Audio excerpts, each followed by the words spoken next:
Hello and welcome to an Arma tutorial. Today I will be showing you how to calculate your mortar azimuth and elevation by hand. What we will be covering is doing it by hand without the artillery computer, using the microdagr and the vector 21 in mills mode. We will not be covering windage or air resistance. So if you go into your server and you go to options and add on options, you can tell if this tutorial will apply to you or not if you go to server and ACE artillery, and if air resistance is turned off, you will be fine. Just make sure air resistance is turned off here, and you should be all set.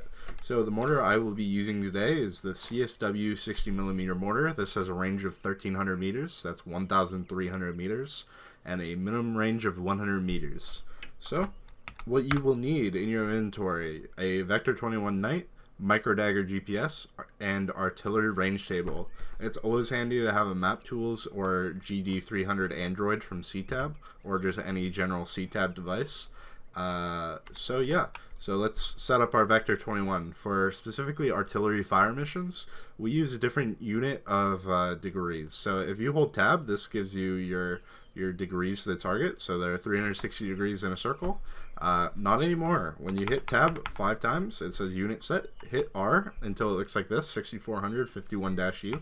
Hit tab 5 more times. It'll say STOR. That indicates that you've set the units. Now when you hold tab, it says 6,379. Now what the hell does that mean? Well, these are a new type of unit. It still represents a circle, so 6,400 is your new north, and if we, for example, look to the east, 90 degrees on my compass at the bottom is roughly 1,600. If we look south, 180 on my compass is roughly 3,200. If we look west at 270, that is now 4,800, and so on and so forth. This just gives you more precision, because when you enter the mortar and you move your mouse left and right, as you can see, the azimuth in the top right, we change, that's a 4-digit number. That is also mils, as is the elevation of your mortar. While I'm in the mortar, let me show you how to operate it. Page up and down will adjust your elevation.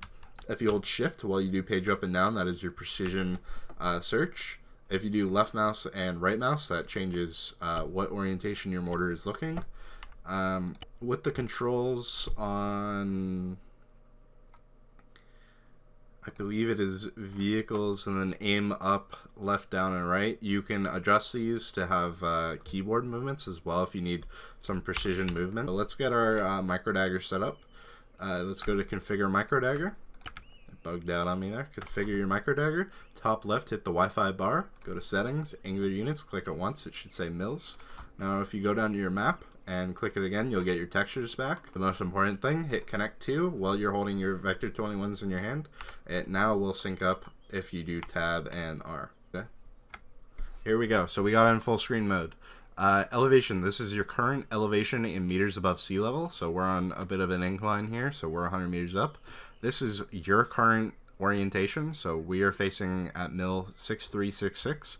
The target elevation is, or the target azimuth is 6375. The target range is 831 meters, or 0.831 of a kilometer. The target elevation is 57 meters above sea level. So the most important things here, you want to write down on a piece of paper this number right here, the 6375. Write that down. Write down the range. It's what's important there. So write down the range to target, 0.831, and while we're in here, the elevation, as I was saying. So if we take our elevation and we subtract the target elevation, that gets us an elevation change of 43 meters.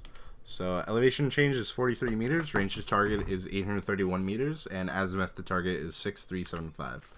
So our target azimuth is 6200. Now if we go to the microdagr in the bottom left, our elevation change, we do 100 minus 71. That gets us elevation change of 29 meters. Elevation.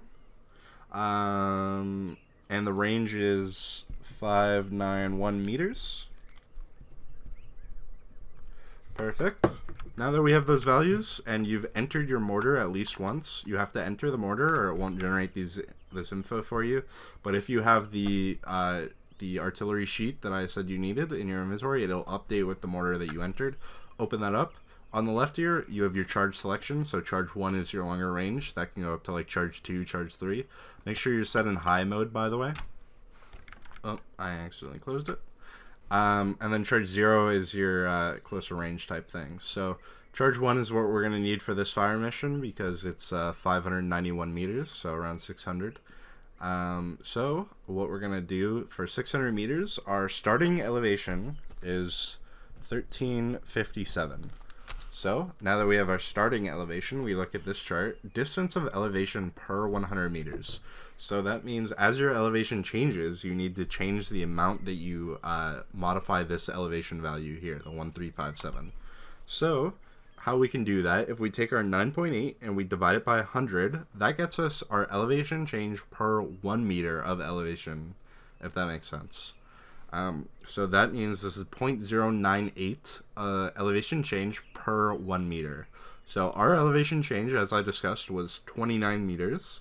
We multiply the 0.098 by 29 meters, and we get 2.842. And since we are higher than the target, so the target is below us in altitude, we add this value to our elevation change. So we take the value we just calculated and we add it to the 1357. That gets us 1359.8. So we're going to round that up. 1360 is our final elevation. Write that down.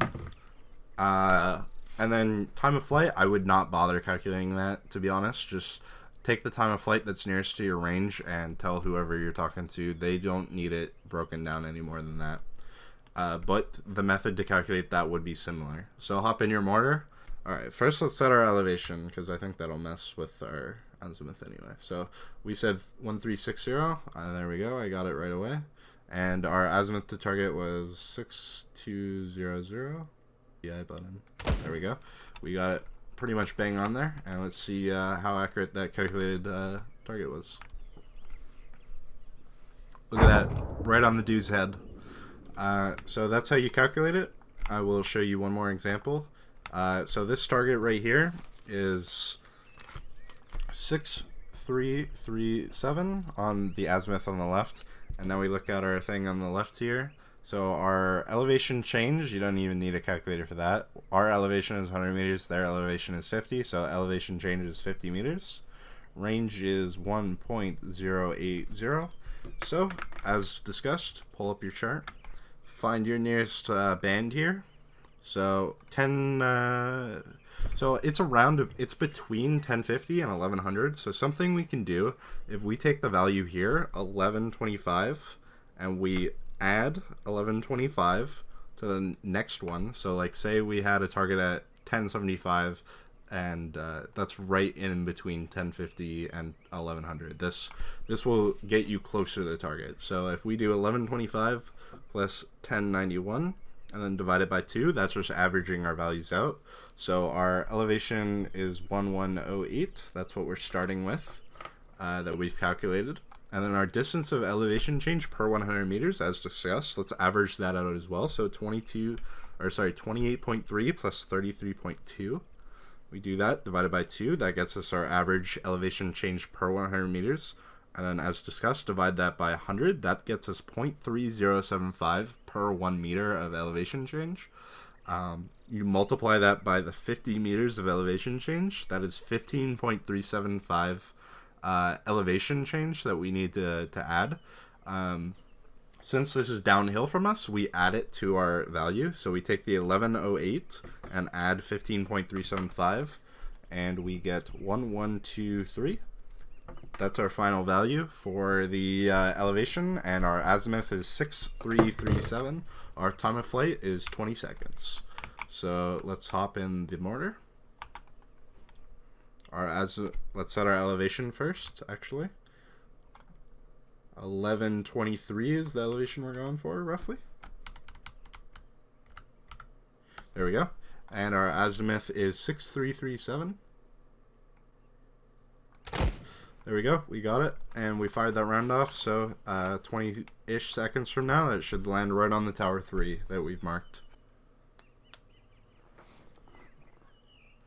So as you can see, our azimuth was a little bit to the left.